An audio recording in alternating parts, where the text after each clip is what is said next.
বাংলাদেশটা এই কোম্পানি যারা চলছে যে শিকলের উপরে দাঁড়িয়ে আছে, যে জিনিসের উপর ভর করে বাংলাদেশ সিদ্ধান্ত নিচ্ছে, এখানে আমাদের সারা বাংলাদেশের ফ্রন্ট লাইনার অর্থাৎ মেইন পার্সনগুলি যাদের সিদ্ধান্ত যদি বলে ইয়েস, আমরা হেড অফিস থেকে বলে ইয়েস। আমি আশা করব আপনি বর্তমানে খুব জনপ্রিয় একজন লোক, জনপ্রিয় ট্রেনার, জনপ্রিয়তার শীর্ষে আছেন, সবাই আপনাকে চিনেন। আমি আশা করব আপনার কাছ থেকে যে আপনার আজকে যতটুকু সব জায়গায় দেন, আজকে আমাদের এবিসি কে নতুন কোম্পানির সাথে জয়েন হয়েছেন বলে আশা করব আপনি আপনার সর্বোচ্চটুকু ওনাদেরকে আপনি ঢেলে দিবেন। আমরা এই মুহূর্তে আমাদের এমডি চেয়ারম্যান সাহেবকে বলবো আজকে অনুষ্ঠানে আমাদের ট্রেনার জনাব খালিদ হাসান চিফ ট্রেনারকে ফুল দিয়ে ওনাকে সম্মানিত করার জন্য।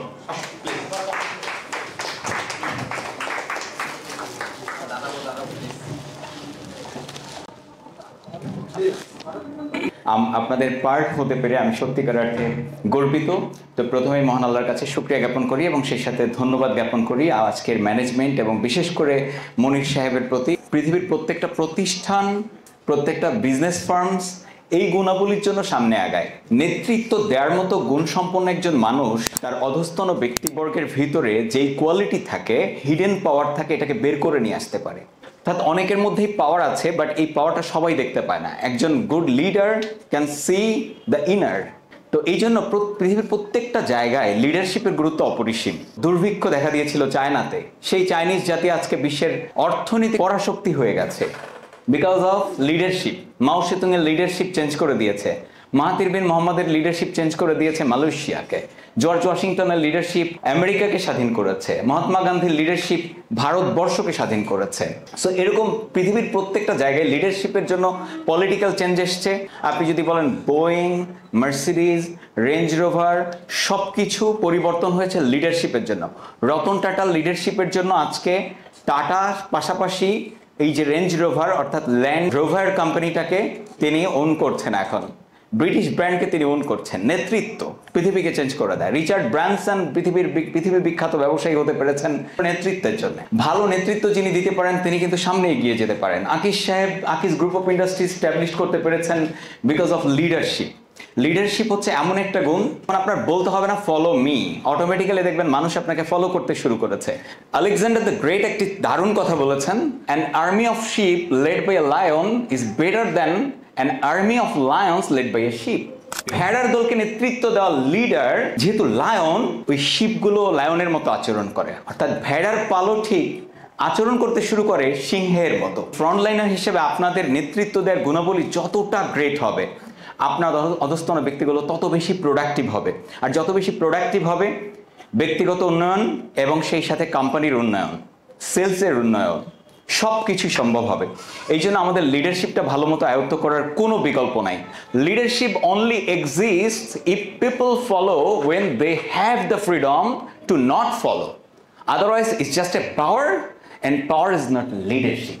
যেখানে আপনি উপস্থিত নেই, আপনি দেখছেন না, কিন্তু সে তার কাজ করে যাচ্ছে, দিস ইজ কল লিডারশিপ। আর যদি সামনাসামনি মানে, সেটা কিন্তু পাওয়ার, নট লিডারশিপ। একজন এসপিকে তার যত আন্ডারে কাজ করা পুলিশ মানে, বিকজ উনি পদ হোল্ড করছেন, ওই পদের যে ক্ষমতা, এই পাওয়ারের জন্য মানে। লিডারশিপ এর যদি উদাহরণ দিতে হয়, তাহলে পৃথিবীর সবচেয়ে শ্রেষ্ঠ লিডারশিপের উদাহরণ হচ্ছে আমাদের নবীজি হযরত মুহাম্মদ সাল্লাল্লাহু আলাইহি ওয়াসাল্লাম। আমাদের নবীজির যে আদর্শ, সে আদর্শ উনি কিন্তু এখানে নেই, তবু আমরা ফলো করছি। তো তিনি লিডারশিপের একটা প্রকৃষ্ট উদাহরণ। তো আমাদেরকে ফোকাস করতে হবে ফিউচারে, আমাদেরকে হতে হবে futuristic leader. Past is always past. সারা বিশ্বের সবচেয়ে দামি বাইক আপনাকে দেওয়া হলো, বাইকটা চালাতে হবে এই দিকে, কিন্তু আপনি যদি তাকান এই দিকে, কি হবে? অ্যাক্সিডেন্ট, স্পট ডেডও হয়ে যেতে পারি আমরা। সো যদি জীবনে কখনো সামনে এগোতে হয়, পিছনে ফিরে তাকানো যাবে না। সামনে এগোতে হলে ফোকাস করতে হবে সামনে। তবে হ্যাঁ, অতীতের ভুল থেকে শিক্ষা নিতে হবে। কিন্তু অতীতে আরে আমার এই সুযোগটা মিস হয়ে গেল, সুযোগটা যে আমি কেন মিস করে ফেললাম, আহা জিনিসটা এইভাবে করতে চাইছিলাম, এইভাবে হলো না। যখন আমরা এই আফসোসগুলো করতে থাকবো, তখন কিন্তু আমাদের আগামীটা নষ্ট হবে, আগামীটা অন্ধকার হবে। গাছের পাতা শুকনাগুলো কিন্তু ঝরে পড়ে, নতুন করে পাতা গজায়। তার মানে গাছ আমাদেরকে শেখায় যে তুমি পুরাতনকে ছেড়ে দাও, তুমি নতুনকে গ্রহণ করো। বডি আমাদেরকে শেখায় তুমি নতুনকে গ্রহণ করো, কারণ আমাদের ব্লাড সেলগুলো প্রতিনিয়ত নতুন হচ্ছে, পুরাতন সেলগুলো মারা যাচ্ছে, পুরাতন সূর্যটা ডুবে যাচ্ছে, নতুন করে সূর্য উদিত হচ্ছে। সূর্য আমাদেরকে শেখাচ্ছে যে তুমি নতুনকে গ্রহণ করো। বাট আমরা জীবনে চলার পথে দেখা যায় যে ম্যাক্সিমাম অলমোস্ট আমরা অতীতের কি হারিয়েছি, কি পেয়েছি, কোন সুযোগটা মিস করেছি, আমি কোথা থেকে এসেছি, আমরা সেই সব নিয়ে পড়ে থাকি। পৃথিবী চেঞ্জ করে দিতে পেরেছে তারাই যারা তাদের ফিউচারে ফোকাস করেছে। এই জন্য মালির ঘরে জন্ম নিয়ে রোনালদো CR7 আজকে বিশ্বের সেরা একজন ব্র্যান্ড অ্যাম্বাসেডর এবং একজন সেরা ফুটবলার। নেইমার বস্তি থেকে উঠে এসে বিশ্বব্যাপী নাম কামিয়েছে। তারা ফিউচারিস্টিক চিন্তা করেছে। কোথা থেকে এসেছি এটা ফ্যাক্ট না, আমি কোথায় যেতে চাই এটা ফ্যাক্ট। আজকে আমাদের যে এজ, আমাদের এজ শেষ পর্যন্ত আমি কি করতে চাই এটাই হচ্ছে ফ্যাক্ট। প্রেজেন্টে ফোকাস করে ফিউচারিস্টিক চিন্তা করতে হবে। একটু খেয়াল করে দেখেন, আমরা খাওয়া দাওয়াটা করেছি, এটাকে আমরা অতীতে করেছি নাকি প্রেজেন্টে করেছি? একটু আগে লাঞ্চ করেছি না সবাই, আমরা অতীতে করেছি না প্রেজেন্টে করেছি? হ্যাঁ, ওই অতীতটাও প্রেজেন্ট ছিল না একটু আগে?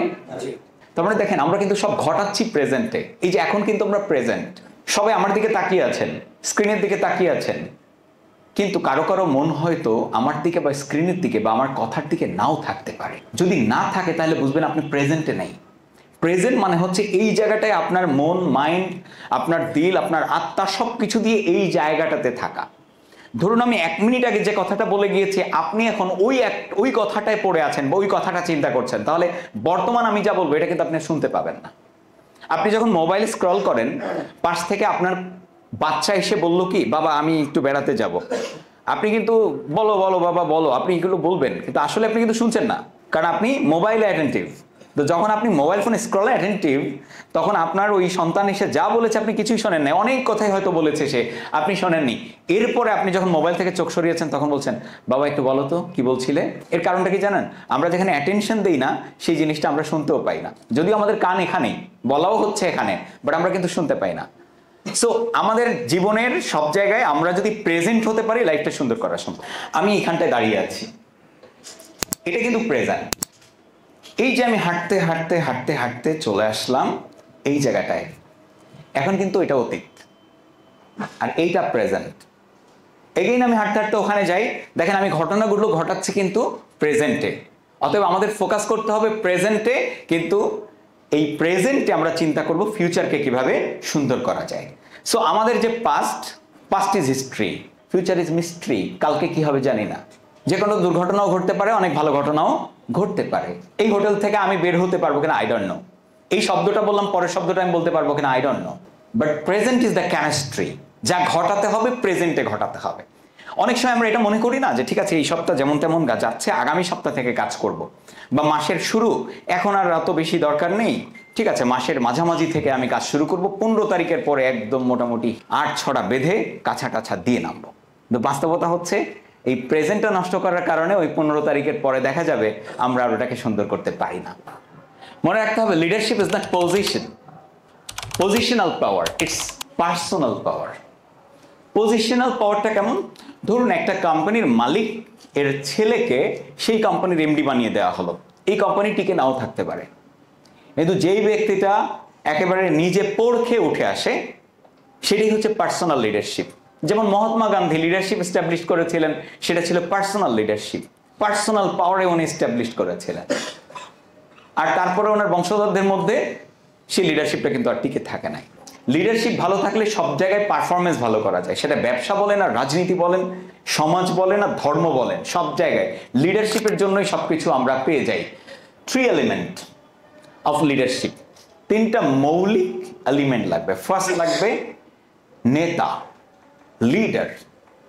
সেকেন্ড যে এলিমেন্টটা লাগবে সেটি হচ্ছে ফলোয়ার। যদি কারো ফলোয়ার না থাকে তাহলে কি সে নেতা? আমি একা একা একটা রুমের মধ্যে চিৎকার করে বললাম আমি একজন নেতা, হবে নেতা? আমি নেতা হব? জীবনেও হবে না। আমার সাম ফলোয়ার লাগবে, একটা কমিউনিটি লাগবে, যেই কমিউনিটি আমাকে ফলো করবে। সো যখন একটা কমিউনিটি বা এক দল বা একটা গোষ্ঠী আমাকে ফলো করছে, then I am a leader. And then লাগবে হচ্ছে সিচুয়েশন। আমার একদল কমিউনিটিও আছে, আমি নেতা, কিন্তু আমি রুমের মধ্যেই বসে থাকি, তাহলে তো আমার দলবল নিয়ে রুমের মধ্যেই বসে বসে কাটিয়ে দিতে হবে। সিচুয়েশন তো আর আমি পাচ্ছি না। আপনারা দেখেছেন যে বাংলাদেশে ওই যে কোটা সংস্কার আন্দোলনের সময় ভিপি নুরুল, তিনি নেতা হয়েছেন ওই সময়টাতে আন্দোলনের সম্মুখে থেকে নেতৃত্ব দিয়েছেন। তার আগে গণজাগরণ মঞ্চ থেকে নেতা হয়েছিলেন ইমরান এইচ সরকার। সিচুয়েশন তাকে নেতা বানিয়ে দিয়েছে। ধরুন এই কোম্পানিতে সিইও, ম্যানেজমেন্ট, তারপরে জিএম, এজিএম, ওনারাও এক একজন নেতা, বাট ওনারা নেতা হয়েছেন এই কোম্পানিকে নেতৃত্ব দিতে গিয়ে যেই সিচুয়েশনটা তৈরি হয়েছে ওই সিচুয়েশনে দে বিকাম লিডার। অর্থাৎ তিনটে এলিমেন্ট লাগবে, এই তিনটে এলিমেন্ট ছাড়া কখনো লিডারশিপ হবে না। এক হচ্ছে লিডার লাগবে, দুই হচ্ছে ফলোয়ার লাগবে, তিন হচ্ছে সিচুয়েশন লাগবে। ফাইন্ড আউট কমন গোল। একজন ভালো লিডারের কাজ হচ্ছে কমন গোলটাকে খুঁজে বের করা। যদি আপনি আপনার গোলের জন্য দৌড়ান তাহলে দেখবেন কি যে আপনার দল আর ভালোভাবে পারফর্ম করছে না, স্যালারি পাওয়ার পরে চুপচাপ। কিন্তু যখন তাদের গোলের সাথে আপনার গোলটাকে কানেক্ট করবেন তাদের কিন্তু আর কষ্ট হবে না। যখন দেখেন কোম্পানির মালিকদের কিন্তু কষ্ট হয় না, মালিকের মধ্যে একটা জিনিস কাজ করে যে তার গোলটা ক্লিয়ার, সে কোথায় যাচ্ছে সে জানে। বাট স্টাফ হলে সে চিন্তা করে অনলি স্যালারি, ফলে তার কাছে কাজটা বিরক্তির কারণ হয়ে দাঁড়ায়। এটা করে বিকজ তাদের গোল আর ওই লিডারের গোল, কোম্পানির গোল একত্রিত করা হয় নাই। আমি আর তিনি একটা টিমে আছি, উনি আমার বস। বস আমাকে বলতেছে যে খালিদ, আমাদের এই মাসের সেলস টার্গেট 5 লাখ টাকা। যদি 5 লাখ টাকার সেলস করি, জাস্ট কথার কথা, 5 লাখ টাকার যদি সেলস করি আমরা ইনসেন্টিভ পাবো 50,000 টাকা। এই 50,000 টাকার তুমি 20,000 নিয়ে নিবা, আমি 30,000 নিয়ে নিব।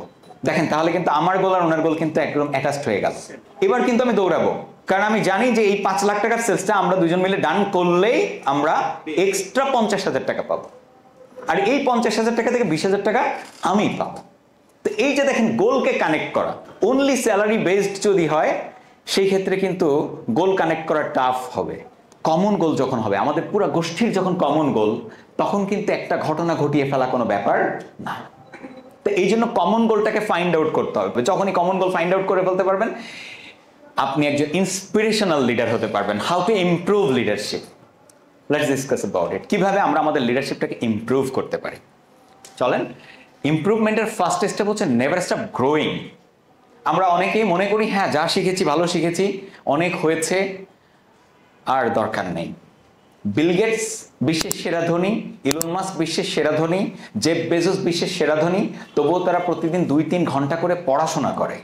আর দেখবেন যে সাধারণ মানুষ যারা, আমরা যারা সাধারণ মানুষ, আমাদের অবস্থা কি, অনেক জানি আর কি শিখবো, এই ধরনের একটা মেন্টালিটি আমাদের মধ্যে গ্রো হয়। জাস্ট বিকজ অফ দিস আমরা কিন্তু গ্রো করতে চাই না। বাট লিডারশিপ মানে হচ্ছে আপনি কন্টিনিউয়াস গ্রো করবেন, এটা একটা process till your death. Grow করলে লাভ কি জানেন? আপনারা আজকে সবাই এই প্রতিষ্ঠানে জব করছেন, এটা এমন কোথাও লেখা নেই যে আপনি মৃত্যুর আগ পর্যন্ত এই প্রতিষ্ঠানেই থাকবেন।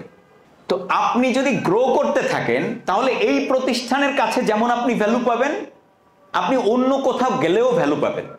কারণ আপনারা নিশ্চয়ই জানেন যে একটা ডিম পাড়া হাঁসকেও জবাই দিতে চায় না, একটা ফল দেওয়া গাছকে কেউ কেটে ফেলতে চায়। তার মানে যার প্রোডাক্টিভিটি আছে সে সব জায়গায় ভ্যালুয়েবল।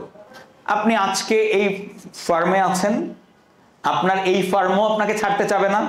প্ল্যাটফর্ম এইটাতে না থেকে অন্য কোনো একটা ফার্মে যান, তাতেও আপনার ভ্যালুটা টিকে থাকবে যদি আপনি প্রোডাক্টিভ মানুষ হন। অনেকে আমরা অনেক সময় বলতে শুনি যে আমার কোম্পানির জন্য অনেক ত্যাগ আছে, কিন্তু আমার কোম্পানি আমাকে ওইভাবে মূল্যায়ন করে না, ভ্যালু দেয় না। এই ধরনের কথাবার্তা আমরা শুনি। মূল ব্যাপারটাই হচ্ছে ভ্যালু তখনই পাওয়া যাবে যখন আমি কিছু দিতে পারবো, অর্থাৎ আমি একজন কন্ট্রিবিউটর হতে পারবো। সো এই জন্য নেভার স্টপ গ্রোয়িং। 2000 সালের আগ পর্যন্ত পৃথিবী প্রতি বছরে কিন্তু 5 বছর অ্যাডভান্স হয়েছে। 2000 সালের পরে এটা ভেরি ফাস্ট। আগে 20 বছরে যতটুকু অ্যাডভান্স হতো, এখন কিন্তু 1 বছরে ততটুকু অ্যাডভান্স হয়। 100 জনের কাজ একা করে দিচ্ছে এআই। সো এখন পৃথিবী এতটা ফাস্ট মুভিং করছে, যদি আমরা যুগের সাথে তাল না মিলাই, অর্থাৎ নিজেদেরকে আপগ্রেড না করি, পড়ে থাকবো আমরা। পৃথিবী আগাচ্ছে, প্রতিদিন অ্যাডভান্স হচ্ছে, প্রতিদিন নিউ নিউ টেকনোলজি আসছে, এর সাথে যদি তাল মিলাতে হয় তাহলে অবশ্যই আমাদের নিজেদেরও আপগ্রেডেশন দরকার। এই জন্য প্রতিনিয়ত লার্নিং মোডে থাকতে হবে। কোথা থেকে একটু শেখা যায়, কোথা থেকে একটু লার্ন করা যায়, প্রতিটা জায়গা থেকে লার্ন করতে হবে। লার্ন করার ইচ্ছা থাকলে একটা পিঁপড়ার কাছ থেকেও করা যায়, লার্ন করার ইচ্ছা থাকলে একটা বিড়ালের কাছ থেকে করা যায়, লার্ন করার ইচ্ছা থাকলে একটা ফকিরের কাছ থেকেও লার্ন করা যায়। আমি জানেন ফকিরের কাছ থেকে দারুণ একটা শিক্ষা একদিন নিয়ে ফেললাম।